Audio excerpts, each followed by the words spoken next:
Y ahora sí, estamos en comunicación con la diputada Mirta Tundis. Tundis, buenas noches. ¿Qué tal? Muy buenas noches, ¿cómo están? Todo bien, le agradecemos mucho la comunicación. Le comentamos en el bloque anterior, hablábamos un poco de las dos leyes que se sancionaron en el día de hoy en la Cámara de Diputados, tanto la de, digamos, la que tiene que ver con la responsabilidad penal de las empresas y también la de excarcelación por, perdón, la que establece el límite de excarcelación por delitos graves. Queríamos consultarle qué sucedió con el artículo 37 de la Ley de Responsabilidad Penal de las Empresas. ¿Cuál fue el conflicto en ese punto? Oh, bueno, porque le daba parte al Estado como parte integrante y me parece que acá tiene que ser la justicia la que determine y no el Estado intervenir en un tema de corrupción o en avales o demás. Uh-huh. No se llegó a un acuerdo con ese tema, aparte se había acordado que ese artículo se iba a eliminar Uh-huh. y no fue así, lo dejaron igual en el recinto y bueno, nadie estaba de acuerdo, en su gran mayoría no estábamos de acuerdo con respecto a que el Estado pueda intervenir dentro de, de esta ley, ¿no? Que tiene que ver los actos de corrupción y la imprescriptibilidad y demás. Sí. Y hablando de corrupción, yo quería preguntar por el tema de Vido. No podemos dejar de hablar de esto y queríamos saber qué opinión le merece que estén pidiendo El desafuero el del desafuero diputado. del diputado. Bueno, nosotros estamos en contra de todo lo que es la corrupción, así que vamos a avalar lo que la justicia diga. O sea, hoy es un pedido del fiscal sacarle Sí. los desafueros y sacarle los fueros y obviamente está pidiendo la prisión. Pero bueno, si el juez determina avalando lo que pide el fiscal, nosotros vamos a proceder, obviamente desde el Frente Renovador, ya lo dijo la jefa del bloque, ¿no? Si el juez acepta esa propuesta por parte del fiscal, nosotros vamos a acompañar el pedido de desafuero. Yo creo que es algo, y esto es en la faz personal, me parece que tenemos que empezar a demostrar los diputados dar carta blanca a la justicia para que pueda actuar y no entorpecerlo o utilizar los fueros para no dar explicaciones. Uh-huh. Tundis, usted... Mucho más cuando está cuestionado, ¿no? Con tantas causas. Sí, y sabemos del prontuario de debido de los últimos 12 años y antes también. Tundis, Por suerte. usted es candidata a diputada nacional en Provincia de Buenos Aires por el Frente Un País. ¿Cómo ve el escenario de las elecciones, esta polarización que hay entre el kirchnerismo y el macrismo y un poco quieren dejar el Frente Un País o cualquier otra alternativa hacia un lado? No, nosotros no creemos en esa polarización, la instala el gobierno, igual que la grieta. Nosotros estamos confiados porque venimos trabajando mucho con la gente, lo que ellos por momentos también mencionan, pero con la diferencia que nosotros lo venimos haciendo desde el 2013, jamás nos apartamos de estar en los distintos barrios, localidades, yo en los centros de jubilados, y estar en contacto constante con la gente, así que creo que eso la gente lo nota, es la diferencia. Planteamos todos los temas que le preocupan dentro del Congreso a través de los proyectos que lamentablemente este gobierno no quiere tratar, como sea el tema de bajemos los precios o la ley de góndolas, para mejorar el bolsillo de la gente y de los jubilados, fundamentalmente porque se está pidiendo la quita del IVA en los medicamentos, además de los alimentos, dos productos de mucho consumo para el jubilado, ¿no? Por ejemplo. Sí. Así que plasmamos en proyectos y pedimos, obviamente, a la gente que nos acompañe con su firma para obligar al gobierno que los trate. Entonces, en verdad, esa es la gran diferencia con el tema de seguridad, el alerta se está planteando y se está poniendo en algunas localidades, en algunos barrios, donde es un aparato a través de celulares, de una aplicación, donde toma, se ponen en una cuadra, en una cruz, y obviamente abarca a las manzanas y pueden conectarse los vecinos y estar cuidándose, ya que el Estado está ausente. Entonces, nosotros tratamos de hacer medidas de prevención, tratamos de ver cómo se bajan los precios para que entre la plata al bolsillo, tratamos de establecer la ley de góndolas para que se respeten los distintos precios y los distintos productos y que no los supermercados establezcan sus propios productos o los productos que ellos quieran o los de mayor valor. Así que lo que tratamos de hacer es respetar la decisión de la gente, y esa es la gran diferencia. Ahora, yo tengo una pregunta que tiene que ver con el jefe del bloque, con Sergio Massa. Sergio Massa, quien fue en algún momento jefe de gabinete de Cristina Fernández de Kirchner. ¿Cómo pueden diferenciarse como espacio político tanto al haber sido partícipes de este otro espacio político? Creo que hace mucho tiempo que él obviamente tomó distancia del gobierno kirchnerista, no duró, no sé si habrá durado un año dentro de lo que es la jefatura de gobierno, y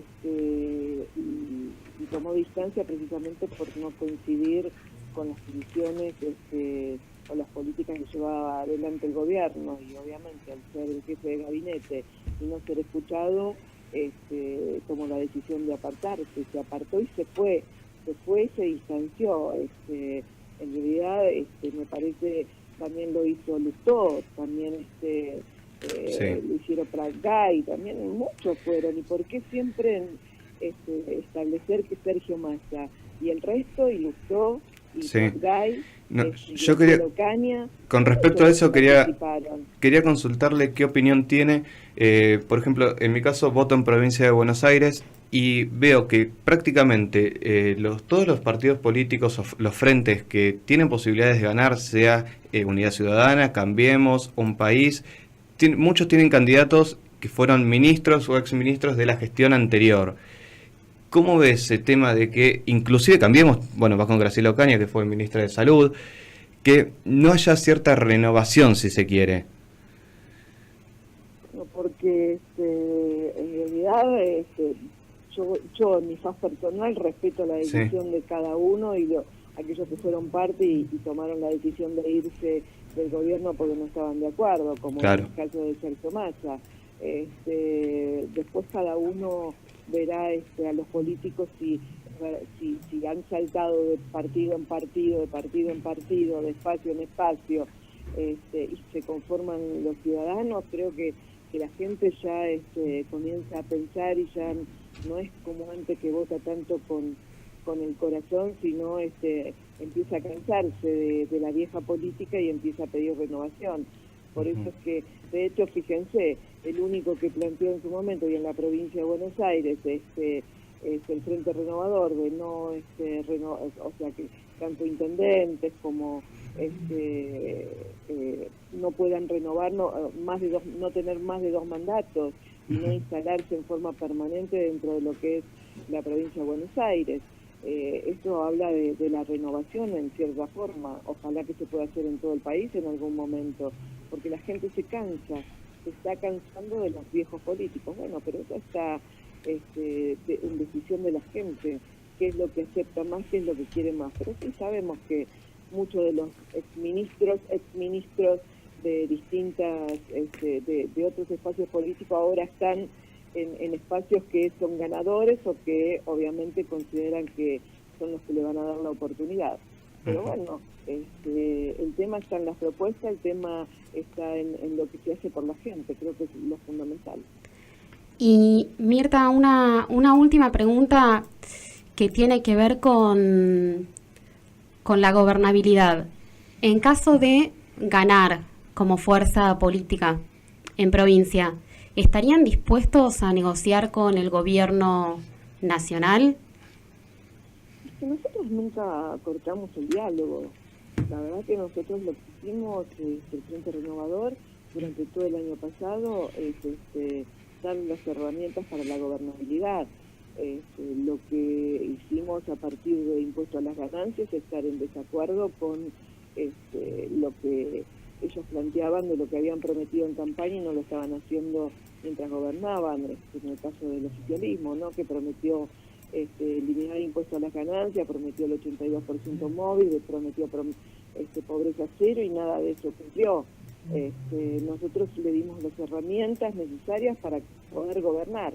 Nos opusimos al impuesto a las ganancias que presentaban ellos, porque en lugar de quitar trabajadores del sistema de alcance de impuesto a las ganancias, incorporaban cada vez más. Y a partir de ahí pasamos a ser oportunistas o no sé, o enemigos de ellos. Pero no, nosotros no somos enemigos de nadie, somos una oposición responsable, tratamos de dialogar. Lo que no vamos a hacer es aceptar cualquier tipo de ley que sea en contra de los ciudadanos. Ejemplo, que venga una reforma previsional aumentando la edad jubilatoria o instalando nuevamente las AFJP. Ahí no nos va a encontrar de la misma vereda, nos va a encontrar de la vereda enfrente, pero obviamente porque pensamos en la gente.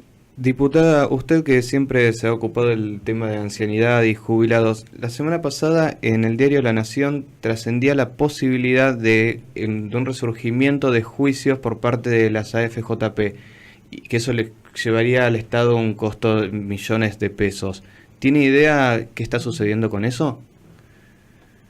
No, en realidad el tema de las AFJP se lo disuelta en el año 2009 y por el otro lado hay un montón de juicios, hay 300.000 jubilados de las ex-AFJP donde no reciben las movilidades en el componente privado de rentas vitalicias y obviamente le están haciendo juicio al Estado para que el Estado se haga cargo de pagar esas movilidades, porque ya hay precedentes, y en el caso de hay 20.000 personas que ni siquiera cobran el haber mínimo, y también hay juicios, fallos judiciales donde dejaron precedentes para establecer que el Estado se haga cargo.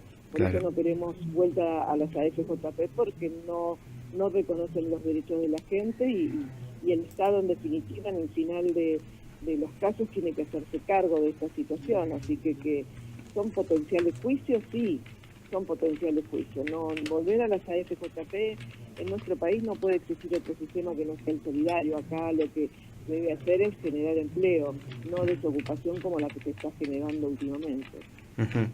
Y de mi parte una última pregunta sobre el mismo tema que son las jubilaciones. ¿Qué motivo, o por qué motivo mejor dicho, el tema de la reparación histórica fue dispar en tantos jubilados? Algunos recibieron mayor aumento, otros menor, y en casos donde tal vez cobraban el mismo monto, que era la mínima, por ejemplo.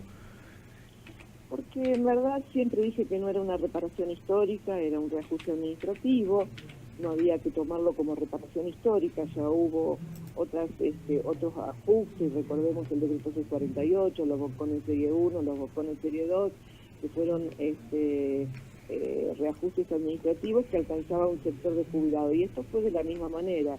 Reparación histórica era un título muy grandilocuente que generaba expectativa entre los jubilados. También cuando se decía que aquel que no había hecho juicio iba a recibir un 35% de aumento y el que había hecho juicio un 45%, yo aclaraba que en verdad esto no era así, porque el jubilado lo primero que hizo es ir a tomar su recibo de haberes y aplicar el 35 o el 45%.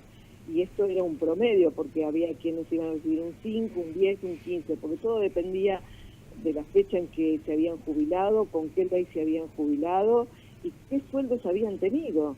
Esto es lo real, porque si es alguien que trabajó y siempre tuvo sueldos que tenían que ver con el convenio de trabajo de la actividad, los convenios que realizaban cada uno de los sindicatos representantes, sueldos de actividad, es imposible de que, obviamente, si alguien, se ponga un ejemplo, alguien que trabaje en empresa de servicio, limpieza, seguridad y demás, si tiene un sueldo de 10.000, 14.000 pesos, no se va a jubilar con una gran jubilación. Claro. Va a jubilar con jubilaciones prácticamente haberes muy bajos, claro, haberes mínimos. Entonces, obviamente que después teníamos que ver si era una reparación histórica, de qué manera establecíamos un haber mínimo que alcance a los jubilados, más allá de los otros, que de acuerdo al tipo de aporte que hicieron y a la fecha en que se jubilaron y el tipo de fallo judicial que le aplicaban, si lo beneficiaban o no. Bien. Diputada, le agradecemos mucho la entrevista y su tiempo y esperamos No, por contar favor. con usted dentro de un par de programas o tal vez con gente de su espacio, que siempre es bueno escuchar otras voces. Bueno, muchísimas gracias. A usted. Muchísimas gracias.